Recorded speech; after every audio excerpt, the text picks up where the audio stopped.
In the last class, we have completed discovery of nucleic acids, and now we will discuss the structure of nucleic acid. So, in this part, we will discuss structure of polynucleotide chain. मतलब કે DNA અને RNA ની રચના કરતી જે શૃંખલા છે, પોલીન્યુક્લિયોટાઇડ chain છે, એના વિશે આપણે જાણકારી મેળવશું. Structure of polynucleotide chain. मतलब કે પોલીન્યુક્લિયોટાઇડ શૃંખલા જે છે એના વિશે આપણે માહિતી મેળવવાના છીએ. હવે જેમ કે પોલીન્યુક્લિયોટાઇડ, તો અહીંયા પોલી બે વર્ડ્સ થયા. પોલી મીન્સ મેની, એટલે કે ઘણા બધા, અને ન્યુક્લિયોટાઇડ્સ એટલે ન્યુક્લિયોટાઇડ્સ. ન્યુક્લિયોટાઇડ્સ ની અંદર શું હોય? નાઇટ્રોજન બેઝ, પેન્ટોઝ સુગર અને ફોસ્ફોરિક એસિડ. સો ન્યુક્લિક એસિડ બનાવતી જે પોલીન્યુક્લિયોટાઇડ ચેઇન છે એના એ પોલીન્યુક્લિયોટાઇડ થી બનેલી છે. પોલી મતલબ કે ઘણા બધા ન્યુક્લિયોટાઇડ્સ થી. સો બેસિકલી આપણે એ સમજીશું કે ન્યુક્લિયોટાઇડ્સ ની રચના શાનાથી બને છે. સો ન્યુક્લિયોટાઇડ્સ જે છે એ તમે બાયોમોલેક્યુલ્સ એટલે કે જૈવિક અણુવાળું ચેપ્ટર જે છે એમાં ભણી ગયા છો, અને આપણે જાણીએ છીએ કે ન્યુક્લિયોટાઇડ્સ જે છે, ન્યુક્લિયોટાઇડ્સ તેની રચના કરતા મુખ્ય 3 ઘટકો છે. પહેલું છે પેન્ટોઝ સુગર. કેમ એનું નામ પેન્ટોઝ રાખ્યું છે? બીકોઝ એની અંદર 5 કાર્બન છે અને આલ્ડીહાઇડ ગ્રુપ ધરાવે છે, એટલે આલ્ડોપેન્ટોઝ છે. સો પેન્ટોઝ સુગર, નાઇટ્રોજન બેઝિસ એટલે કે નાઇટ્રોજન યુક્ત બેઝ, અને ફોસ્ફોરિક એસિડ. રાઈટ. સો આ 3 ઘટકો થઈ ગયા. કયા કયા? પેન્ટોઝ સુગર, તો હું અહીંયા લખી દઉં કે એની અંદર કેટલા કાર્બન્સ છે? 5. નાઇટ્રોજન બેઝિસ એ નાઇટ્રોજન ધરાવતા બેસિક કમ્પોનન્ટ્સ છે, બેઝિક પદાર્થો છે, અને એ બેઝિડિટી ધરાવે છે અથવા તો બેઝિક નેચરના લીધે ડીએનએ પર અથવા તો ન્યુક્લિયોટાઇડ્સ પર તે પોઝિટિવ ચાર્જ બનાવે છે. They are responsible for the positive charge in the nucleotides. Whereas phosphoric acid is acidic in nature. मतलब કે phosphoric acid જે છે તેની પ્રકૃતિ એસિડિક છે, and it will create negative charge. मतलब કે એ ઋણ વીજભાર સર્જે છે. આમ છતાં ડીએનએ જે છે એ વીજભારની દ્રષ્ટિએ એમ ગણીએ તો તટસ્થ ગણાય, બટ જ્યારે આપણે એકચ્યુઅલી ડીએનએ સિન્થેસિસ ભણીશું, રેપ્લિકેશનની પ્રોસેસ સમજીશું, ત્યારે ખબર પડશે કે એની અંદર વપરાતા ન્યુક્લિયોટાઇડ્સની અંદર નાઇટ્રોજન બેઝ તો એક જ છે, પણ એક ન્યુક્લિયોટાઇડ પર 3 ફોસ્ફેટ ગ્રુપ છે, અને એટલે ડીએનએ જે છે ઓવરઓલ નેગેટિવલી ચાર્જ છે એવું કહી શકાય. એટલે કે એ ઋણ વીજભાર ધરાવે છે, ઋણ વીજભાર વધારે છે. ઓકે. સો આ બધા જ સ્ટ્રક્ચર જે છે, પેન્ટોઝ સુગર, નાઇટ્રોજન બેઝિસ અને ફોસ્ફોરિક એસિડ્સ, એના વિશે આપણે 1 by 1 જે છે એ ડિસ્કસ કરીશું. So first is pentose sugar. Pentose સુગરના ફરી પાછા 2 પાર્ટ્સ છે જે તમે બાયોમોલેક્યુલ્સમાં ભણ્યા છો, રાઇબોઝ એન્ડ ડીઓક્સીરાઇબોઝ, અથવા રિબોઝ અને ડીઓક્સીરિબોઝ. સો રાઇબોઝ નું સ્ટ્રક્ચર હું તમને દોરીને સમજાવું, બહુ ઈઝી છે અને એ આપણને આવડવું જોઈએ. રાઇબોઝ સુગરની અંદર 5 કાર્બન છે. આ પહેલો કાર્બન, બીજો કાર્બન, ત્રીજો, ચોથો, અને અહીંયા એક હશે 5મો, જેને આપણે કહીશું CH2OH. સો 5 કાર્બન થઈ ગયા. હવે આ જે ફર્સ્ટ કાર્બન છે એ બીટા કાર્બન છે, અહીંયા OH અને H. જો આપણે અહીંયા ઉલટું કરી દઈએ, એટલે કે ઉપર H અને નીચે OH મૂકીએ, તો એ આલ્ફા કાર્બન થયો. બટ આપણે જે સ્ટ્રક્ચર આગળ સમજવાના છીએ એની અંદર બીટા કાર્બન યુઝ થશે. ફાઇન. ત્યાર પછી રાઇબોઝ સુગરની અંદર સેકન્ડ કાર્બન પર H અને OH બંને છે, થર્ડ કાર્બન પર પણ H અને OH, 4th પર CH2OH અને H. Okay. At the other hand, in case of deoxyribose, again 1, 2, 3, 4 and 5. 5th number નો છે CH2OH જે રિંગની બહારનો કાર્બન છે. ઓકે, તો જે ફર્સ્ટ કાર્બન છે આની અંદર પણ OH અને H જ છે, પણ ફરક એટલો છે કે અહીંયા સેકન્ડ કાર્બન પર OH ના બદલે H છે. સો we can say one oxygen is removed from the second carbon of deoxyribose sugar or ribose sugar. Ribose sugar ની અંદર સેકન્ડ કાર્બન પર OH હતો, એમાંથી તમે એક ઓક્સિજન રિમૂવ કરી દો, so it will be converted into deoxyribose. Clear? ફરીથી કહું, રાઇબોઝ નામની જે સુગર હતી એની અંદર સેકન્ડ કાર્બન પર H અને OH બંને હતા. અહીંયા H અને OH ના બદલે અહીંથી એક હાઇડ્રોજન છે, ઓક્સિજન નથી. સો D મતલબ રિમૂવ થવું, ઓક્સિજન, ડીઓક્સીરિબોઝ એટલે આની અંદર એક ઓક્સિજન ઓછો છે. બાકી બધું સ્ટ્રક્ચર સેમ જ છે, H અને OH, CH2OH અને H. સો ડીઓક્સીરિબોઝ જે છે એ થશે C5H10O4 અને આને તમે કાઉન્ટ કરશો તો C5H10O5. સો બંનેના બેસિકલી સ્ટ્રક્ચર જુઓ તો આમાં એક ઓક્સિજન વધારે અને આની અંદર એક ઓક્સિજન ઓછો છે. સો આ ડીઓક્સીરાઇબોઝ નામની સુગર જે છે that will be present in the DNA, deoxyribonucleic acid, and ribose will be present in case of RNAs, ribonucleic acid, or we can say ribonucleic acids. So આ થઈ ગઈ બેસિક જે સુગર્સ હતી, પેન્ટોઝ શર્કરાઓ જે છે એના સ્ટ્રક્ચર્સ ની વાત. હવે મોસ્ટ ઇમ્પોર્ટન્ટ પાર્ટ એટલે કે નાઇટ્રોજન બેઝિસ, તો એ સમજીએ. પોલીન્યુક્લિયોટાઇડ ચેઇનની અંદર શર્કરાઓ સાથે નાઇટ્રોજન બેઝિસ જે છે, નાઇટ્રોજન યુક્ત બેઝિસ જે છે એ જોડાય છે. અને આ નાઇટ્રોજન બેઝિસ જે છે again they are also divided into two types. એના પણ બે ટાઇપ્સ છે. કયા? સો નાઇટ્રોજન બેઝિસ પણ બે પ્રકારના છે, પ્યુરિન્સ એન્ડ પિરિમિડિન્સ. પ્યુરિન્સ જે છે ડબલ રિંગ વાળા સ્ટ્રક્ચર્સ છે અને પિરિમિડિન છે સિંગલ રિંગ વાળું સ્ટ્રક્ચર છે. સો purines are dicyclic. Di means two, cyclic मतलब के चक्र. अंदर बे रिंग જોવા મળે છે. There are two rings, so that the name is given dicyclic nitrogen bases. અને એના એક્ઝામ્પલ ની વાત કરીએ તો they are 9 membered structures. એટલે શું? જે તે રિંગ જે છે એની અંદર 9 મેમ્બર્સ એટલે કે 9 ઘટકો છે. બેઝિકલી બે જ ઘટકો મેઇન છે, કાર્બન અને નાઇટ્રોજન. સો અલ્ટરનેટિવલી કાર્બન નાઇટ્રોજન અથવા કાર્બન કાર્બન. તો એ 9 મેમ્બર્ડ સ્ટ્રક્ચર છે.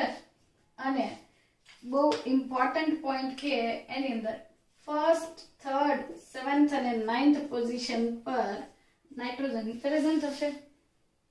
સો ટોટલ પ્યુરિન્સ જે છે એની અંદર 4 નાઇટ્રોજન જોવા મળે છે. બીજી તરફ પિરિમિડિન્સ અથવા પાયરિમિડિન્સ જે છે they are monocyclic. મોનો એટલે એક અને સાયક્લિક એટલે કે ચક્ર. આની અંદર એક જ ચક્ર છે. સો we can say these are single ringed structures. એક જ રિંગ છે અને એક રિંગ હોવાના લીધે એને મોનોસાયક્લિક કહીએ. સો they are 6 membered structures. 6 membered structures मतलब કે આની અંદર 6 ઘટકો હશે, કાર્બન અને નાઇટ્રોજન. ઓકે, સો આમાં ફર્સ્ટ અને થર્ડ પોઝિશન પર નાઇટ્રોજન પ્રેઝન્ટ છે, જ્યારે આની અંદર ફર્સ્ટ, થર્ડ, 7th, 9 એમ 4 પોઝિશન ઉપર 4 નાઇટ્રોજન હતા. જ્યારે પાયરિમિડિન્સ અથવા પિરિમિડિન્સ ની અંદર ફર્સ્ટ અને થર્ડ તો ટોટલ 2 નાઇટ્રોજન જોવા મળે છે. સો આ સિમ્પલ છે, આ થોડા કોમ્પ્લિકેટેડ છે.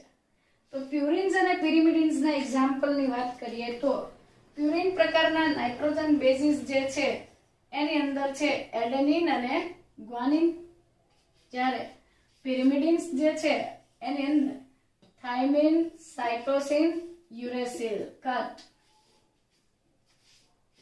સી એટલે સાઇટિન, યુ એટલે યુરેસિલ અને ટી એટલે થાઇમિન. સો કટ જે છે શોર્ટ ફોર્મ છે. સાઇટોસિન, યુરેસિલ, થાઇમિનનો સમાવેશ પિરિમિડિન અથવા મોનોસાયક્લિક પ્રકારના નાઇટ્રોજન બેઝમાં થાય છે. આપણે બાયોમોલેક્યુલ્સમાં એ પણ ડિસ્કસ કર્યું હતું કે જે યુરેસિલ છે એ આરએનએ ની રચનામાં હોય છે, એ ડીએનએ ની રચનામાં હોતો નથી. સિમિલરલી થાઇમિન જે છે એ ડીએનએ ની રચનામાં છે પરંતુ આરએનએ માં પ્રેઝન્ટ હોતો નથી. તો આપણે એવું કહી શકીએ કે ડીએનએ જ્યારે બનતો હોય અથવા ડીએનએ તમને આપેલો હોય તો એની અંદર એડેનિન સાથે થાઇમિન જોડાય છે, જ્યારે ઇન કેસ ઓફ આરએનએ ની આપણે જ્યારે વાત કરતા હોઈએ ત્યારે આરએનએ ની રચનામાં એડેનિનની સામે યુરેસિલ જોડાય છે. તો આ બંને એકબીજાના મળતા આવતા ઘટકો છે અને એની રચનામાં પણ ઘણું બધું સામ્યતા છે, જે આગળ આપણે દોરીને સમજીશું.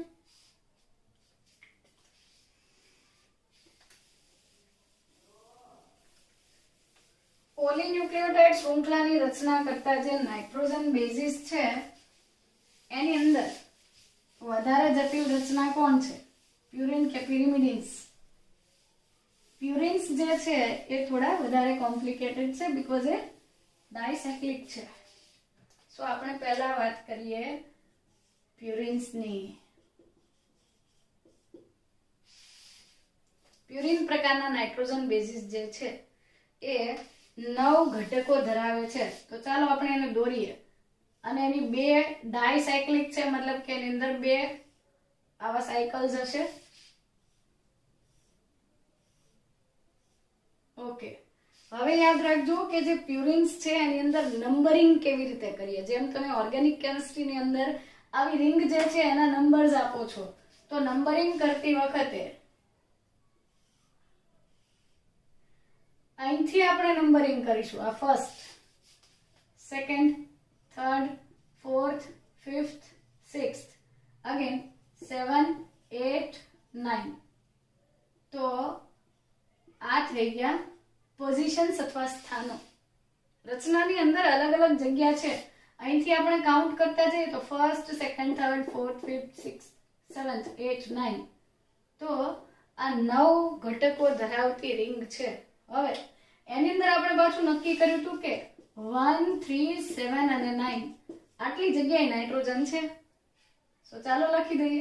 આ ફર્સ્ટ પોઝિશન પરનું નાઇટ્રોજન, થર્ડ પોઝિશન પરનું નાઇટ્રોજન, 7th પર નાઇટ્રોજન અને 9th પર નાઇટ્રોજન.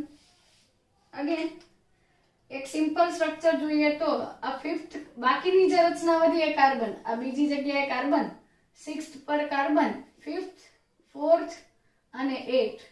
સો 1, 2, 3, 4, 5 5 કાર્બન થયા અને બાકીના 4 નાઇટ્રોજન. રાઈટ. તો અહીંયા આના વચ્ચે એક ડબલ બોન્ડ હશે, અહીંયા ડબલ બોન્ડ છે અને અહીંયા એક ડબલ બોન્ડ છે. હવે વેલેન્સીના બેસિસ પર આ ટિપિકલ પ્યુરિન જે છે એ દોરેલો છે. તમે શોર્ટમાં આવું બી દોરી શકો.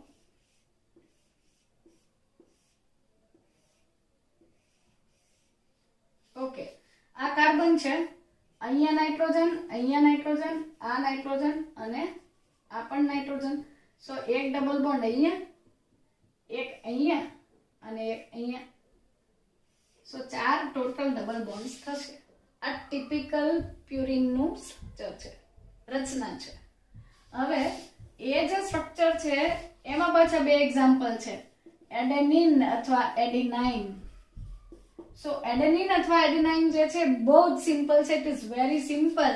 અને એ પણ તમને દોરીને યાદ કરાવું તો ચાલો નંબરિંગ કરીએ. First, second, third, fourth, fifth, sixth. બહુ ઝડપથી સમજીએ. પહેલું, બીજું, ત્રીજું, ચોથું, પાંચમું, છઠ્ઠું, સાતમું, 8 અને 9. આ બધી પોઝિશન એટલી સ્પીડમાં આપણે એટલે કરીએ છીએ કે બાયોમોલેક્યુલ્સમાં ઓલરેડી તમે ભણી ગયા છો. It is just revision. Okay fine. અહીંયા એક નાઇટ્રોજન હું અટેચ કરી દઉં ફર્સ્ટ પર, થર્ડ પર નાઇટ્રોજન, 9th પરનો નાઇટ્રોજન અને 7th પોઝિશન પરનો નાઇટ્રોજન. જ્યાં જ્યાં નાઇટ્રોજન છે એની સિવાયના જે કોર્નર્સ છે એ સમજી લેવાનું કે કાર્બન્સ છે. બરાબર. સો એડેનિન જે છે એમાં 6th પોઝિશન પર એક એમિનો ગ્રુપ જે છે અથવા અમાઇનો ગ્રુપ જે છે અટેચ થાય છે. તમારે NH2 ના બદલે NH3 પણ બતાવે તો સમજી લેવાનું કે NH3+1 આપે તો પણ એડેનિન જ છે. ઓકે ચલો, આ 6th પોઝિશન પરનો કાર્બન છે. કાર્બનની ટેટ્રાવેલેન્સી એટલે કે 4 સંયોજકતા ધરાવે, 4 બંધ બનવા જોઈએ. એક અહીંયા બને છે, એક અહીંયા, 3 જ થયા તો કઈ નહીં. ચોથો એક નાઇટ્રોજન સાથે ડબલ બોન્ડ કરી દઈએ. અગેન નાઇટ્રોજન ટ્રાઇવેલેન્ટ છે, એની અંદર 3 વેલેન્સી છે, 3 સંયોજકતા, તો એના 3 બંધ થવા જોઈએ. થઈ ગયા. હવે આ જે કાર્બન છે એનો આ એક બંધ અને આ બીજો બંધ, તો અહીંયા પણ એક ડબલ બોન્ડ ખેંચી લઈએ તો પણ 3 જ થયા ને. સો સ્ટીલ અહીંયા એક હાઇડ્રોજન. ઓકે, નાઇટ્રોજન ને ચેક કરીએ તો 1 2 અને 1 3. આ બે કાર્બને અહીંયા ડબલ બોન્ડ કરી દીધો. સો આ કાર્બન જે છે, આ 5th નંબરનો કાર્બન છે એની વેલેન્સી જુઓ. એક કાર્બન સાથે, બીજો નાઇટ્રોજન સાથે, ત્રીજો આ કાર્બન સાથે અને આ બંને વચ્ચે ડબલ બોન્ડ. સેમ વસ્તુ અહીંયા પણ આ ચોથી પોઝિશન પરનો કાર્બન છે એને પણ એક ડબલ બોન્ડ આ લઈ લો અને આ સિંગલ સિંગલ બે. રાઈટ. હવે 8 નંબરનો કાર્બન છે એને આ રીતે ડબલ બોન્ડ અને H થી આપણે દર્શાવીએ. સો અહીંયા પણ 4 સંયોજકતા થઈ ગઈ અને તમે બાયોમોલેક્યુલ્સમાં બહુ સરસ રીતે કરીને આવ્યા છો, ભણી ગયા છો. નાઇટ્રોજનની વાત કરીએ તો હવે આ કાર્બને અહીંયા ડબલ બોન્ડ કર્યો તો અહીંયા નહીં કરે, એટલે આ નાઇટ્રોજનની એક સંયોજકતા ઘટી જે હાઇડ્રોજન વડે સંતોષાણી. બરાબર. તો આ થઈ ગયું. ટિપિકલ પ્યુરિન માંથી આપણે શું સમજ્યા કે 6th પોઝિશન પર એક એમિનો ગ્રુપ છે અથવા અમાઇનો જે રિએક્ટિવ ગ્રુપ છે અથવા ક્રિયાશીલ સમૂહ છે, તો એનું નામ આપણે એવું રાખી શકીએ કે 6 અમીનો પ્યુરિન. છઠ્ઠી પોઝિશન પર, છઠ્ઠા સ્થાન પર જેની ઉપર અમીનો ગ્રુપ છે, એમિનો જૂથ છે, એને આપણે 6 અમીનો પ્યુરિન અથવા એડેનાઇન તરીકે ઓળખીએ છીએ. તો આ થઈ ગયું પ્યુરિન નું પહેલું સ્ટ્રક્ચર એટલે કે એડેનિન. હવે એડેનિન પરથી જ આપણે ગ્વાનિન અથવા ગુઆનિન જે છે એ સમજીએ. તો ગ્વાનિન નું સ્ટ્રક્ચર તો બહુ ઈઝી છે, આના પરથી જ બનાવીએ. પહેલા ટિપિકલ પ્યુરિન તો બનાવી લઈએ અને એના બેઝિસ પરથી આપણે શું કરીશું, આની અંદર જરૂરી ચેન્જીસ કરીશું એટલે આપણને મળી જશે ગ્વાનિન. જુઓ આ જે રિંગ છે ને એ તો બંનેમાં કોમન જ રહેશે. અહીંયા NH અને અહીંયા પણ N ડબલ બોન્ડ CH. ફરી પાછું નંબરિંગ કરું તો 1 2 3 4 5 6, આ 7th 8 અને 9. તો આ પોઝિશન્સ થઈ ગઈ. હવે ફરક માત્ર એટલો છે કે જ્યારે આપણે ગ્વાનિન દોરીએ છીએ ત્યારે આ એમિનો ગ્રુપને અહીંયા લઈ લો, મતલબ અહીંયાથી ઉઠાઈને અહીંયા સેકન્ડ પોઝિશન પર આ કાર્બન સાથે એક એમિનો ગ્રુપ આવ્યું. ઓકે ચાલો, અહીંયા નાઇટ્રોજન છે. સમજી લો કે આ કાર્બન 4 બંધ બનાવવો જોઈએ, પણ કેટલા બન્યા? 1 2 ને 3. તો કાર્બન અને નાઇટ્રોજન વચ્ચે ડબલ બોન્ડ કરી દો એટલે નાઇટ્રોજનની પણ 3 સંયોજકતા કમ્પ્લીટ. આગળ અહીંયા એક નાઇટ્રોજન છે, એ નાઇટ્રોજન આ કાર્બન સાથે ડબલ બોન્ડ બનાવશે કે કેમ? નહીં બનાવે. અહીંયા આ જે કાર્બન છે એ ઓક્સિજન સાથેનો બંધ, દ્વિબંધ ધરાવે છે. તો સીધી વાત થઈ કે આ 6th પોઝિશન પરનો જે કાર્બન હતો એના તો 2 બંધ અહીંયા ઓક્સિજન સાથે અને એક કાર્બન સાથે. સો એની વેલેન્સી તો કમ્પ્લીટ થઈ ગઈ. હવે નાઇટ્રોજને એક બંધ અહીંયા, તો હવે આ કાર્બને પણ એક ડબલ બોન્ડ બનાવી લીધો છે એટલે હવે આ નાઇટ્રોજન એક હાઇડ્રોજન સાથે. બરાબર. તો આ થઈ ગયું આપણું ગ્વાનિન નું સ્ટ્રક્ચર. ગ્વાનિન. ગ્વાનિન માટે શું લખીશું? સેકન્ડ પોઝિશન પર અમીનો ગ્રુપ છે. સો 2 અમીનો 6 ઓક્સી પ્યુરિન. બીજા ક્રમ પર એમિનો ગ્રુપ છે અને છઠ્ઠા ક્રમ પર ઓક્સી એટલે કે ઓક્સિજન સાથે કાર્બોનિલ સંયોજન છે, તો આ પોઝિશન ધરાવતો હોવાથી ગ્વાનિનને આપણે ટ્વાઇસ અથવા 2 અમીનો 6 ઓક્સી પ્યુરિન તરીકે ઓળખીએ છીએ. તો આ થઈ ગયા એડેનિન અને ગ્વાનિનના સ્ટ્રક્ચર. ફરક માત્ર એટલો છે કે બંનેની અંદર પહેલી, ત્રીજી, 7 અને 9 પોઝિશન ઉપર નાઇટ્રોજન છે. સેમ વસ્તુ અહીંયા બી જ છે. અહીંયા પણ પહેલી, ત્રીજી, 7th અને 9th પોઝિશન પર નાઇટ્રોજન તો છે જ. આ નાની રિંગ છે એ બંનેમાં કોમન છે. ફરક માત્ર એટલો છે કે અહીંયા એમિનો ગ્રુપ 6th પોઝિશન પર હતું, એને આપણે સેકન્ડ પર લઈ લીધું અને 6th પર આપણે શું મૂકી દીધો? ઓક્સી એટલે કે કાર્બોનિલ ગ્રુપ. બરાબર. તો આ ગ્વાનિન અને એડેનિન કોમ્પ્લેક્સ જે અથવા જે જટિલ નાઇટ્રોજન બેઝિસ હતા એ આપણે કમ્પ્લીટ કર્યા. હવે મોનોસાયક્લિક જે નાઇટ્રોજન બેઝિસ છે એટલે કે પિરિમિડિન્સ જે છે, કટ, CUT, સાયટોસિન, યુરેસિલ અને થાઇમિન. ફરી પાછું યાદ કરાવું તમને તો આપણે છેલ્લે કયું સ્ટ્રક્ચર દોર્યું? અહીંયા એક નાઇટ્રોજન NH, અહીંયા nitrogen double bond C, double bond O, અહીંયા નાઇટ્રોજન, અહીંયા H અને અહીંયા NH2 અને ડબલ બોન્ડ N. બરાબર. આ હતું આપણું ગ્વાનિનનું સ્ટ્રક્ચર. હવે આપણે મોનોસાયક્લિક પ્યુરિન્સ જ્યારે દોરીશું, મોનોસાયક્લિક પિરિમિડિન્સ પ્યુરિન્સ જે હતા એની અંદર તો ડબલ રિંગ્સ હતી, બે સ્ટ્રક્ચર્સ હતા. જ્યારે પાયરિમિડિન્સ અથવા પિરિમિડિન્સ એવી રચના છે કે એમાં સિંગલ રિંગ હોય. સિંગલ રિંગ છે એનો મતલબ કે એની અંદર આ રીતે બેન્ઝીનની જેમ 6 ઘટકો, 6 મેમ્બર્સ છે. પણ બેન્ઝીનમાં તો 6 કાર્બન્સ તમે લો છો, અહીંયા 6 કાર્બન નહીં હોય. આની અંદર 2 નાઇટ્રોજન અને 4 કાર્બન છે. સો મેઇન વસ્તુ એ છે કે અહીંયા નંબરિંગ જે છે જુદી રીતે થશે. પહેલામાં નંબરિંગ આપણે અહીંથી કર્યું હતું 1, 2, 3, 4, 5, 6, 7, 8, 9, રાઈટ ને? હવે અહીંયા નંબરિંગ જુદી રીતે કરવાનું છે. ક્યાંથી સ્ટાર્ટ કરીશું? અહીંથી ઉલટું છે. First, second, third, fourth, fifth અને સિક્સ્થ. અહીંથી નંબરિંગ તમારે કરવાનું છે. ઓકે, ચાલો. ત્યાર પછી આ ફિફ્થ અને સિક્સ્થ વચ્ચે તો ડબલ બોન્ડ આવશે જ આવશે.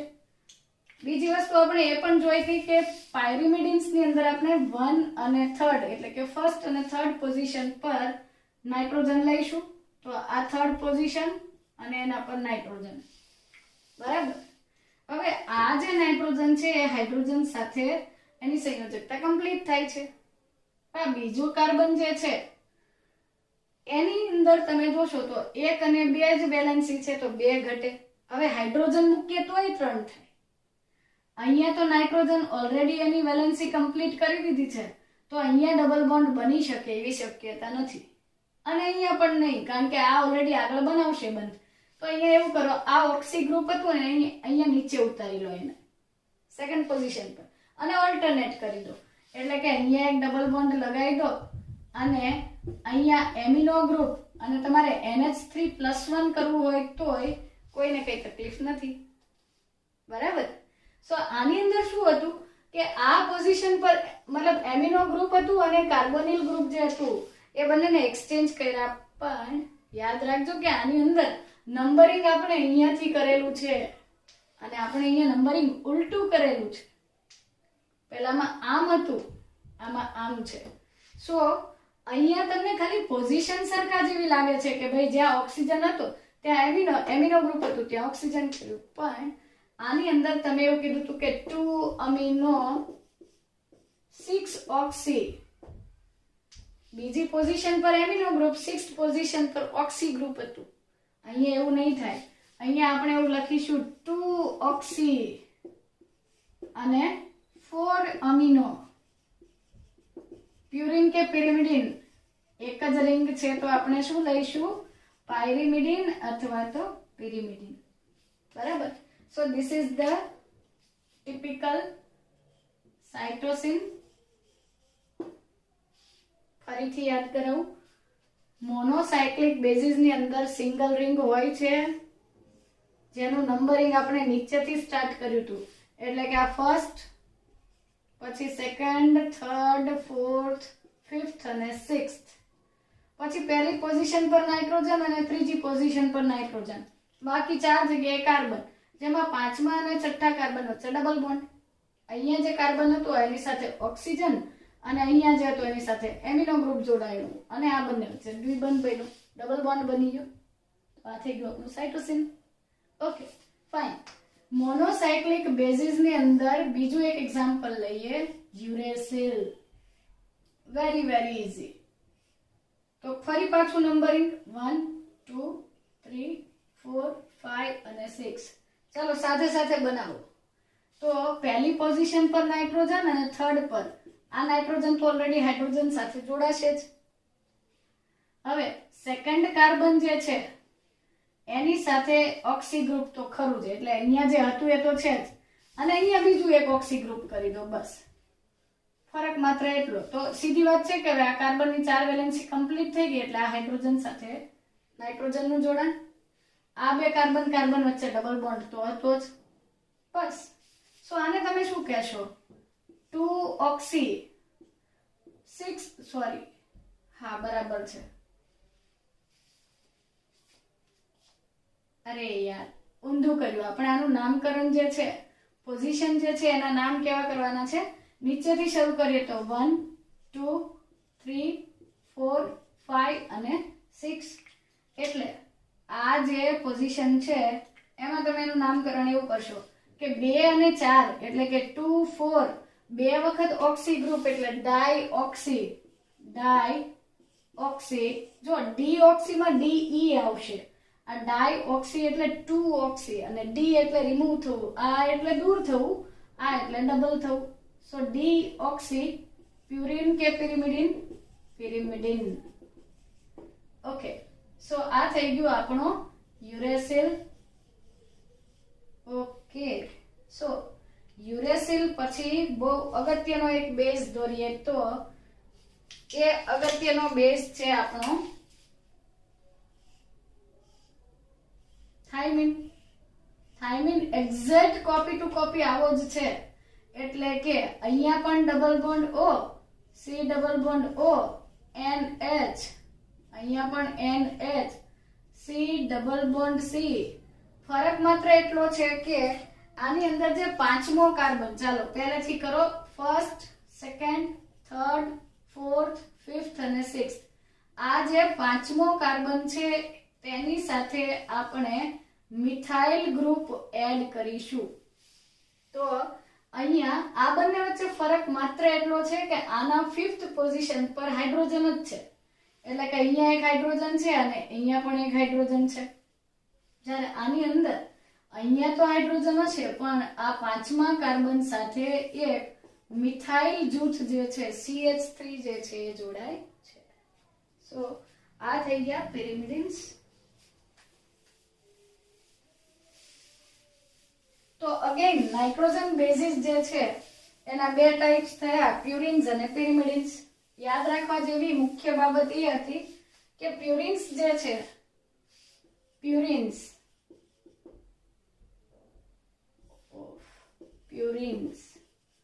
અને પાયરિમિડિન્સ અથવા પિરિમિડિન્સ.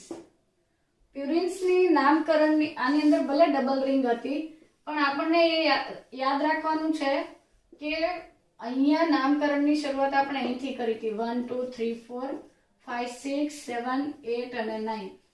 જ્યારે આમાં સિંગલ રિંગ હતી તો નામકરણ જે છે એની પોઝિશન નીચેથી સ્ટાર્ટ થઈ હતી, 1 2 3 4 5 અને 6. એટલે જો તમે આના જેમ નામકરણ કરશો તો તમારી જે OH અથવા C ડબલ બોન્ડ O ની કન્ડિશન, એમિનો ગ્રુપ હોય તો એની પોઝિશન, મિથાઇલ જૂથ હોય તો એની પોઝિશન ચેન્જ થઈ જશે.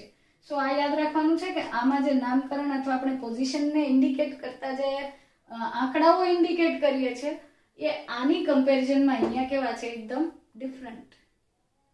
ઓકે, એ હું તમને ફરી પાછા એકવાર રિવાઇઝ કરાવીશ. સો બેઝ, સુગર અને હવે આવશે phosphoric acid, ortho phosphoric acid. Third component છે ફોસ્ફોરિક એસિડ.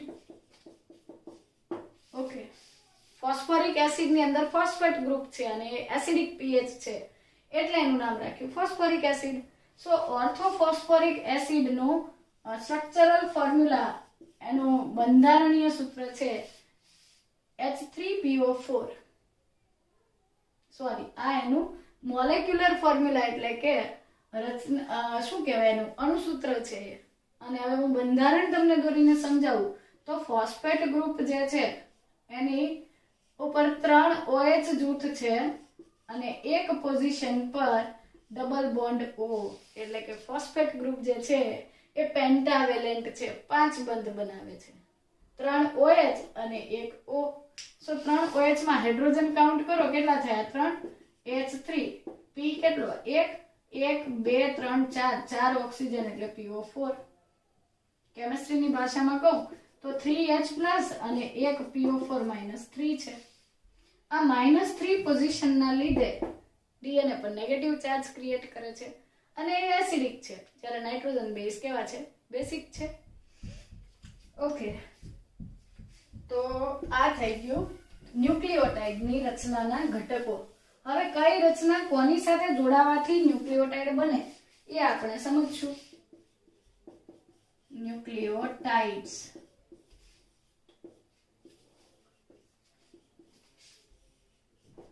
ન્યુક્લિયોટાઇડ્સ જે છે એના ફરી પાછા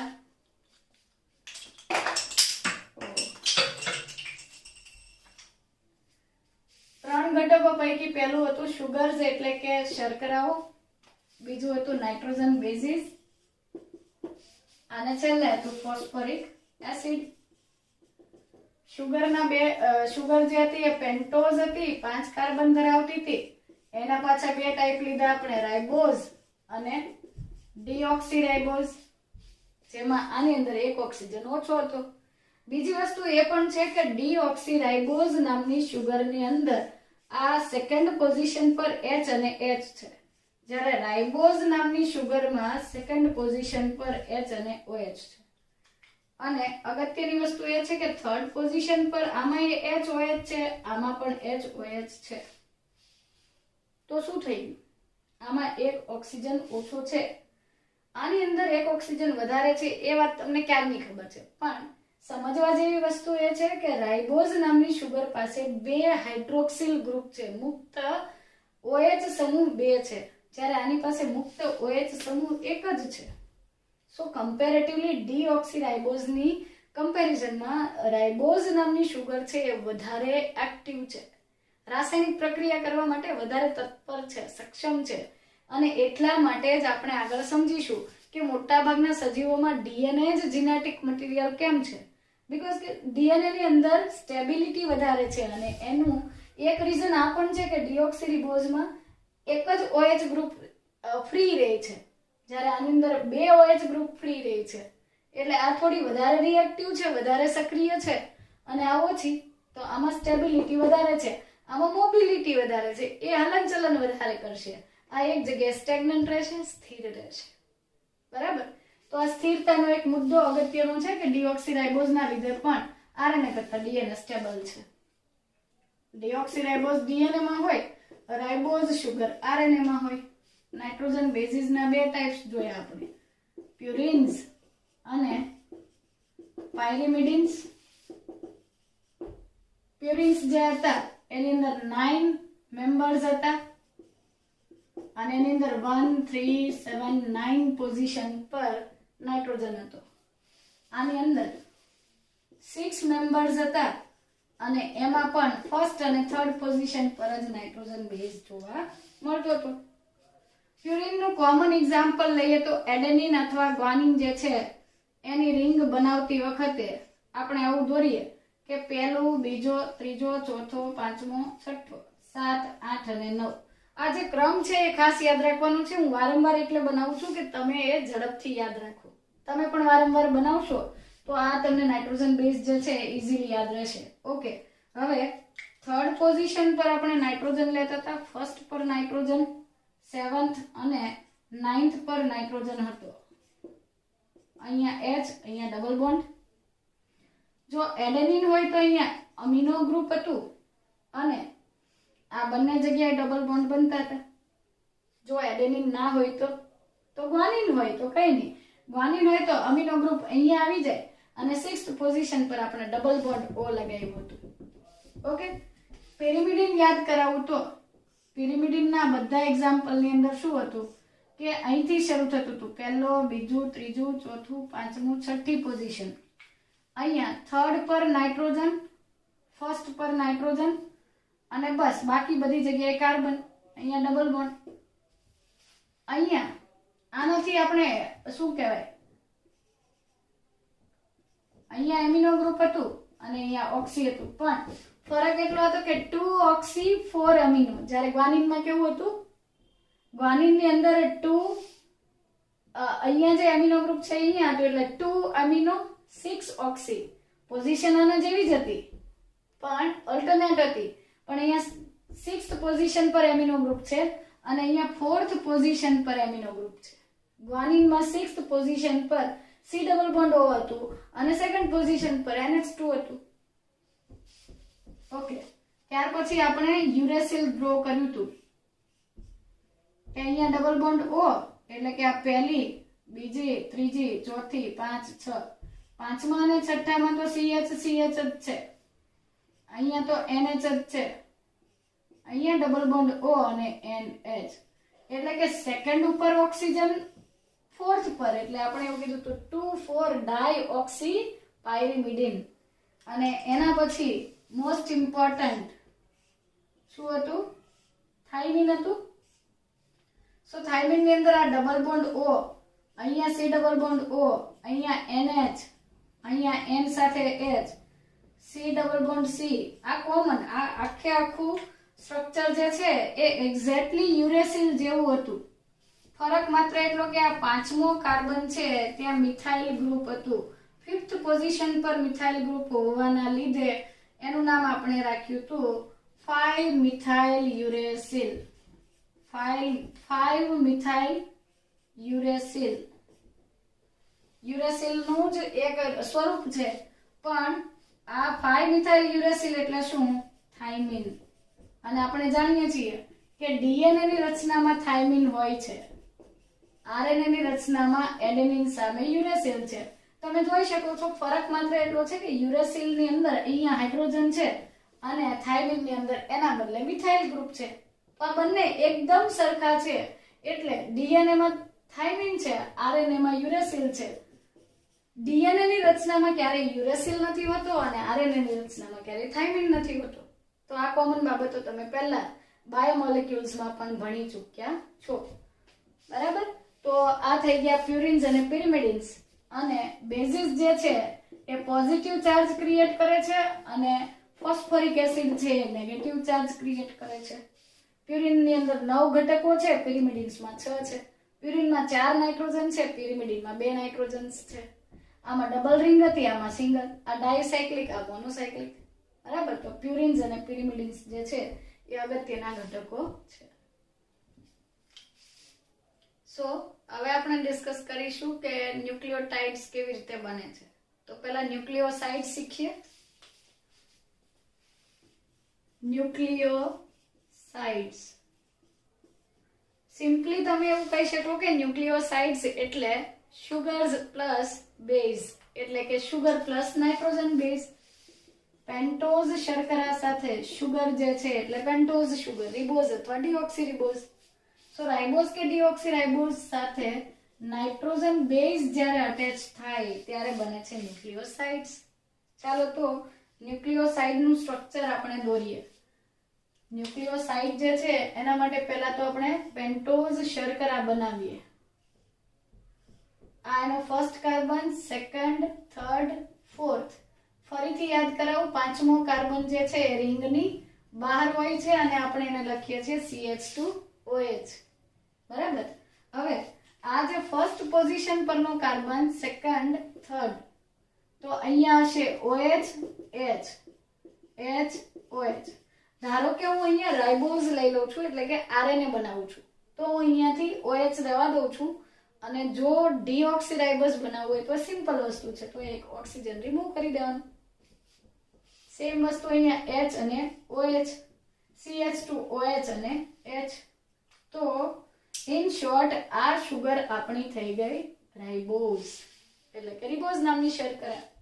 હવે આ રિબોઝ સાથે જ્યારે કોઈ નાઇટ્રોજન બેઝ અટેચ થાય, એટલે હું એવું લખી દઉં કે નાઇટ્રોજન બેઝ તો બે ટાઈપના, પ્યુરિન કે પિરિમિડિન. તો આ આપણે એક પિરિમિડિન ટાઈપનો નાઇટ્રોજન બેઝ લઈ લઈએ. આ એનો 9th નંબરનો નાઇટ્રોજન છે અને આ 7th પરનો છે. તો સીધી વાત થઈ કે આ 9મી પોઝિશન 8, 7, તો ડેફિનેટલી આ 6 થશે. આ 5, 4, 3, 2 અને 1. એટલે આપણે જસ્ટ એની મિરર ઇમેજ દોરી દીધી. લાસ્ટ વખતે આપણે શું કર્યું હતું, આ રિંગને આ બાજુ દોરી હતી, આ રિંગને આ સાઈડ લીધી હતી, બરાબર. અને એટલે હું ધારો કે આને અહીંયા એમિનો ગ્રુપ મૂકી દઉં છું તો સમજી લો કે આ થઈ ગયો એડેનિન નામનો નાઇટ્રોજન બેઝ. અને બાકી તો તમને ખ્યાલ જ છે કે આ બંને વચ્ચે ડબલ બોન્ડ છે, પછી અહીંયા પણ ડબલ બોન્ડ બને છે, અહીંયા પણ બને છે, બરાબર. આટલું બધું બહુ ડિટેલમાં ન જાવ તો ડાયરેક્ટ તમે એવું લખી શકો કે આ પ્યુરિન પ્રકારના નાઇટ્રોજન બેઝની 9th પોઝિશન પરનો જે નાઇટ્રોજન છે તેનો હાઇડ્રોજન આ સુગરના ફર્સ્ટ કાર્બન પરના OH ને જે છે એ ઇનિશિયેટ કરશે. હાઇડ્રોજન જે છે OH ને બોલાવશે, ચાલે ચલો. અને હાઇડ્રોજન જેવું આને ઈશારો કરશે એટલે OH તો નીકળી પડશે કે કઈ વાંધો નહીં, ચલો. તો આ જે પોઝિશન પરથી આ બંને વચ્ચે એક લિંકેજ બન્યું, એક જોડાણ થયું. અને હું આ જોડાણને આવી રીતે દોરી દઉં કે અહીંયા હાઇડ્રોજન હતો, હવે ડાયરેક્ટ આ નાઇટ્રોજન અને કાર્બન વચ્ચેનો બોન્ડ બની ગયો. આ નાઇટ્રોજન અને કાર્બન વચ્ચે ડબલ બોન્ડ. અને બાકીની રિંગનું જે સ્ટ્રક્ચર હતું એ તો એઝ ઇટ ઇઝ છે જ. તો એમાં આપણે બહુ ટાઈમ નથી વેસ્ટ કરતા, બરાબર. આ કાર્બન અને નાઇટ્રોજન વચ્ચેનો જે બોન્ડ છે, ફરીથી તમને યાદ કરાવું તો આ ફર્સ્ટ કાર્બન હતો એ બીટા કાર્બન હતો. H અને OH હોય, આ આવી પોઝિશન હોય તો આલ્ફા, અહીંયા ઉલટી છે તો બીટા. સો અહીંયા જે લિંકેજ બન્યું એને તમે કહેશો બીટા N ગ્લાયકોસિડિક લિંકેજ.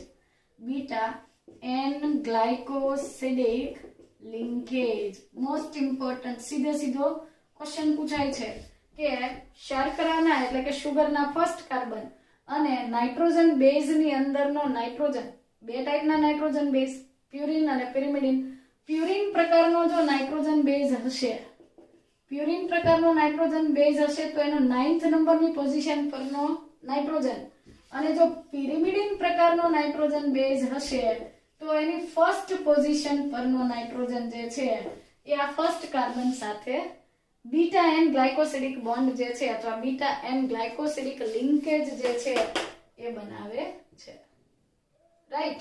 સો આ રીતે સુગર સાથે જ્યારે નાઇટ્રોજન બેઝ જોડાય છે ત્યારે બનતી રચનાને આપણે કહીશું ન્યુક્લિયોસાઇડ. શું કહીશું? ન્યુક્લિયોસાઇડ. એટલે ન્યુક્લિયોસાઇડ મતલબ કે સુગર પ્લસ નાઇટ્રોજન બેઝ.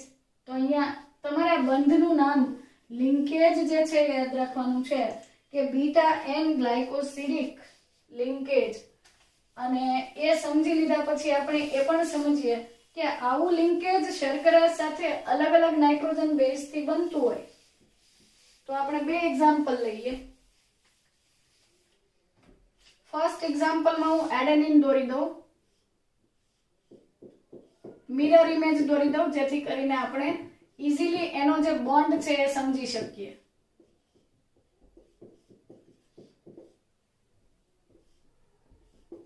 અહીંયા NH2 છે. હવે અહીંયા NH2 છે એટલે સીધી વાત છે કે આ કોણ થઈ ગયું? એડેનિન પ્રકારનો નાઇટ્રોજન બેઝ થઈ ગયો, બરાબર.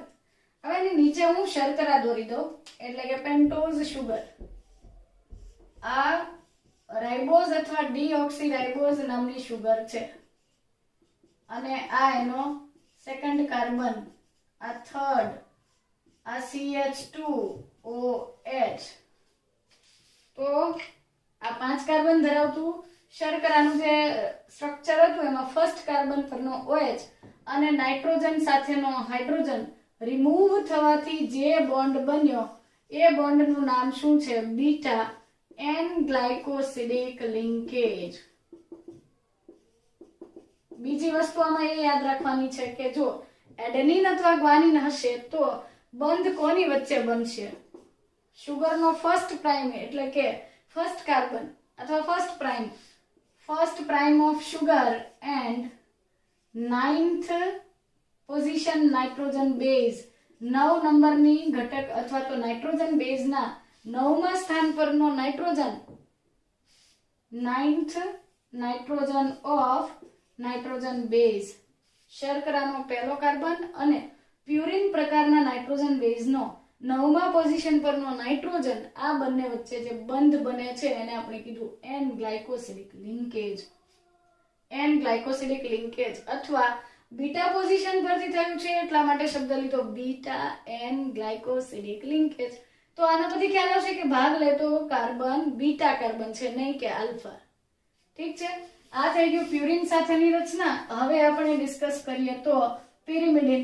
ચાલો તો પિરિમિડિનમાં હું એક્ઝામ્પલ લઈ લઉં થાઇમિન, એટલા માટે કે આ રાઇબોઝ નામની શુગર સાથેની ચર્ચા થઈ. હવે આપણે એવું કરીએ કે ડીઓક્સીરાઇબોઝ સાથે પિરિમિડિનને જોડી દઈએ તો તમને યાદ જ હશે કે આની અંદર આપણે પોઝિશન અહીંથી ગણતા હતા first, second, third, fourth, fifth અને સિક્સ્થ. તો ફરક શું હતો કે આ 2,4 ડાયઓક્સી અને 5 મિથાઇલ એટલે કે 5મી પોઝિશન પર મિથાઇલ જૂથ એટલે કે આ થાઇમિન છે. અને બાકી અહીંયા તો કાર્બન અને હાઇડ્રોજન હોવાના જ છે. સેમ વસ્તુ અહીંયા નાઇટ્રોજન છે તો ત્યાં પણ નાઇટ્રોજનની સાથે હાઇડ્રોજન હોવાનો જ છે. ઓકે, આ થઈ ગયું થાઇમિન નામનો નાઇટ્રોજન બેઝ અને એની નીચે હું દોરી દઉં પેન્ટોઝ શુગર પૈકીની. હવે સીધી વસ્તુ છે કે આપણે એ કીધું હતું કે આરએનએ ની રચનામાં યુરેસિલ હોય છે, ડીએનએ ની રચના જે છે એની અંદર થાઇમિન હોય છે. તો સીધી વાત છે કે મારે અહીંયા ડીએનએ બનાવવાનું છે તો ડીઓક્સીરિબોઝ લેવાની છે.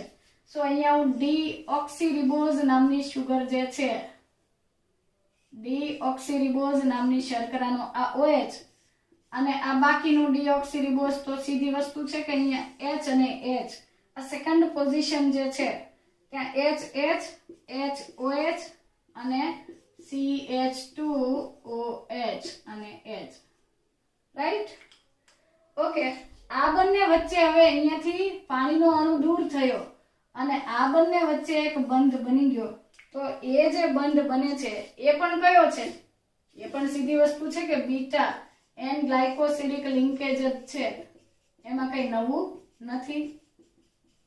સો તમારે એટલું યાદ રાખવાનું છે કે શર્કરાનો પહેલો carbon, first carbon of sugar binds with N1 or N9 of nitrogen base. Nitrogen base નો કાં તો પહેલો નાઇટ્રોજન, જુઓ આ પહેલી પોઝિશન પરનો નાઇટ્રોજન, અને કાં તો 9th નંબરની પોઝિશન, આ 7th, આ 3rd નંબરની પોઝિશન અને આ 1st નંબરની.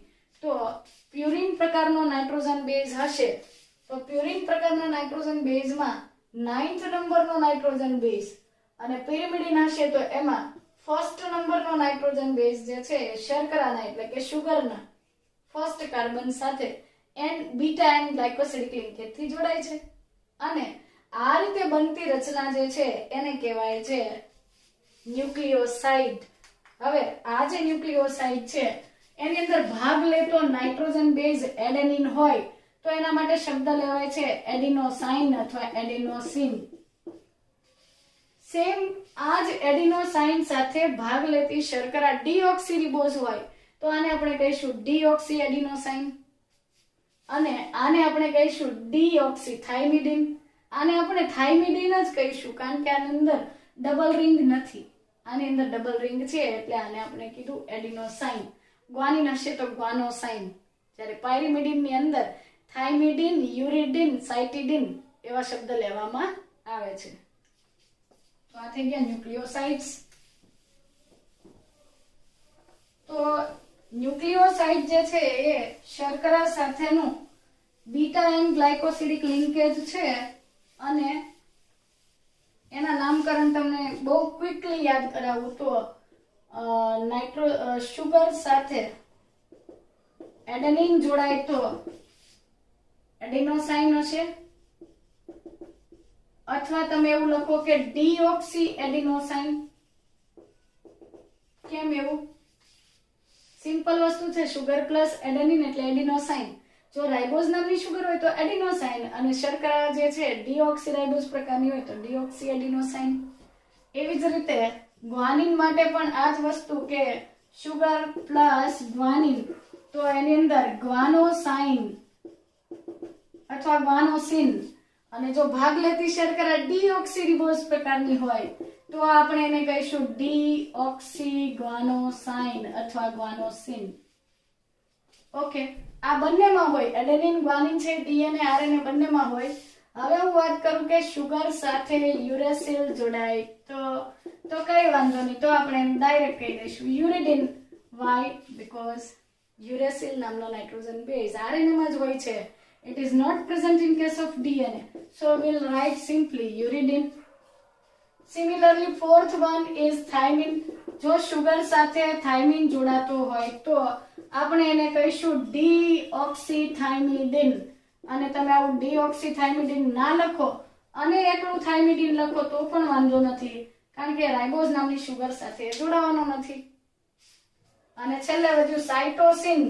તો સાઇટોસિન જ્યારે શુગર સાથે જોડાય ત્યારે આપણે એને કહીશું સાઇટિડિન. અને સાઇટોસિન તો પાછો ડીએનએ માં પણ જોવા મળે છે. જો એ ડીઓક્સી રિબોઝ સાથે જોડાય તો એને કહીશું ડીઓક્સી સાઇટિડિન. યુરિડિન, સાઇટિડિન, થાઇમિડિન, આ ત્રણ જે છે યુરિડિન, સાઇટિડિન, થાઇમિડિન, આ પ્યુરિન્સ માટેની ઉચ્ચારણ અથવા તો એના પ્રત્યય છે. જ્યારે એડિનોસાઇન અને ગ્વાનોસાઇન બંને પ્યુરિન પ્રકારના નાઇટ્રોજન બેઝ છે તો એના માટે એડિનોસાઇન, ગ્વાનોસાઇન એવું સાઇન પ્રત્યય લગાવવામાં આવે છે. આમાં ડીન ડીન ડીન. યુરિડિન, સાઇટિડિન, થાઇમિડિન. તો આ થઈ ગયા આપણા ન્યુક્લિયોસાઇડ્સ. અને બસ ન્યુક્લિયોસાઇડ્સ ની અંદર યાદ રાખવા જેવી બાબત એ છે કે આની અંદર બીટા એન ગ્લાયકોસિડિક બંધ બને છે. શર્કરાનો ફર્સ્ટ કાર્બન અને નાઇટ્રોજન બેઝનો N1 અથવા N9, પિરિમિડિન હોય તો N1, પ્યુરિન હોય તો N9, આ બંને વચ્ચે આ બીટા એન ગ્લાયકોસિડિક લિંકેજ જે છે એ બને છે. ક્લિયર?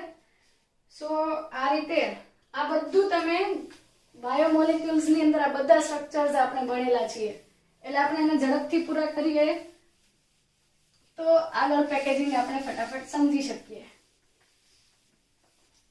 ચાલો, તો હવે હું સમજાવીશ તમને ન્યુક્લિયોટાઇડ્સ. ન્યુક્લિયોટાઇડ્સ જે છે, ન્યુક્લિયોટાઇડ એ શું છે? ન્યુક્લિયોટાઇડ્સ એ sugar plus nitrogen base plus phosphoric acid છે. ઓકે, સો હવે હું ન્યુક્લિયોસાઇડ ડાયરેક્ટ લખી દઉં. કેમ? શુગર પ્લસ નાઇટ્રોજન બેઝ એટલે આપણે ન્યુક્લિયોસાઇડ લખ્યું હતું, તો તમે એવું કહી શકો કે ન્યુક્લિયોસાઇડ પ્લસ ફોસ્ફેટ ગ્રુપ એટલે થઈ ગયું ન્યુક્લિયોટાઇડ. ઇન શોર્ટ, તમને ન્યુક્લિયોસાઇડ આવડે તો ઇઝીલી ન્યુક્લિયોટાઇડ આવડે જ. ચાલો, તો આ એક પેન્ટોઝ શર્કરા છે, આ એનો OH ગ્રુપ છે, અને આ હું કોઈક નાઇટ્રોજન બેઝ ડાયરેક્ટ એમ લખી દઉં છું. આ એનો નાઇટ્રોજન અને એનો હાઇડ્રોજન, આ બંને વચ્ચેથી પાણીનો અણુ બની ગયો છે, અને આ નાઇટ્રોજન અને આ કાર્બન વચ્ચે કયો બંધ બની ગયો છે? બીટા એન ગ્લાયકોસિડિક બંધ બની ગયો છે. બરાબર? તો આ છે આપણો beta N glycosidic linkage. Ready? હવે આ થર્ડ પોઝિશન પર H અને OH બંનેમાં સામાન્ય છે. સેકન્ડ પોઝિશન પર H અને H પણ હોઈ શકે, H અને OH પણ હોઈ શકે. તો હું એ લખવાની કઈ બહુ સસ્તી નથી લેતી. અહીંયા ડાયરેક્ટ આ ચોથો કાર્બન જે છે એની સાથે અહીંયા CH2OH આવું સ્ટ્રક્ચર હતું. હવે એ થોડું વચ્ચે દોરી દઈએ તો તમે સારી રીતે સમજી શકશો. આ પેન્ટોઝ, આ નાઇટ્રોજન બેઝ. હવે કયો નાઇટ્રોજન છે એ આપણે મેન્શન નથી કર્યું. તમે આવું ના કરવું હોય તો તમે ડાયરેક્ટ આમ પણ દર્શાવી શકો કે ભાઈ આ કોઈ પણ નાઇટ્રોજન બેઝ છે અને આ શર્કરાનો પ્રથમ કાર્બન છે અને આ થઈ ગયો આપણો ન્યુક્લિયોસાઇડ. રેડી? હવે આ ફર્સ્ટ કાર્બન, આ સેકન્ડ કાર્બન, આ થર્ડ, આ ફોર્થ, પહેલી, બીજી, ત્રીજી, ચોથી. પાંચમો કાર્બન ક્યાં છે? રિંગની બહાર છે.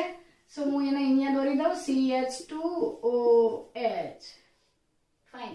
અને અહીંયા H અને OH. ચલો આ વખતે પણ હું H અને OH એટલે કે રાઇબોઝ દોરી દઉં છું. તો રાઇબોઝ નામની શુગર સાથે એની બાજુમાં એટલે આ ન્યુક્લિયોસાઇડ તો દોરાઈ જ ગયો. હવે ટાઇડ બનાવીએ છીએ. ધારો કે આ એડેનિન છે તો આ થઈ ગયો આપણો એડિનોસાઇન. ધારો કે આ ગ્વાનિન હોય તો આ થઈ ગયો ગ્વાનોસાઇન. થાઇમિન હોય તો થાઇમિડિન, યુરાસિન હોય તો યુરાસિલ હોય તો યુરિડિન અને સાઇટોસિન હોય તો સાઇટિડિન. પણ અહીંયા OH છે એટલે થાઇમિડિન નહીં બને એ 100%, કારણ કે હાઇડ્રોજન ના બદલે હાઇડ્રોક્સિલ સમૂહ છે. So that's why this is ribose. તો એ RNA જ બનાવે અને એ DNA બનાવતી નથી, એટલે આ થાઇમિડિન નહીં બને આમાંથી. એ યાદ રાખજો. ઠીક છે, ચાલો હું અહીંયા ફોસ્ફોરિક એસિડ દોરી દઉં. Double bond O, OH, OH, OH. Okay. So આ કાર્બનનો હાઇડ્રોજન આ OH જે છે એ આ હાઇડ્રોજનને અટ્રેક્ટ કરે છે અને અહીંયાથી પાણીનો અણુ દૂર થાય છે. યાદ કરો તમે કેમિસ્ટ્રી, ઓર્ગેનિક કેમિસ્ટ્રીમાં એવું ભણો છો કે કોઈ પણ એસિડ સાથે આલ્કોહોલનો બંધ બને ત્યારે, એસિડ સાથે આલ્કોહોલનો બંધ બને ત્યારે એ એસ્ટર બોન્ડ કહેવાય. સો અહીંયા શું થશે?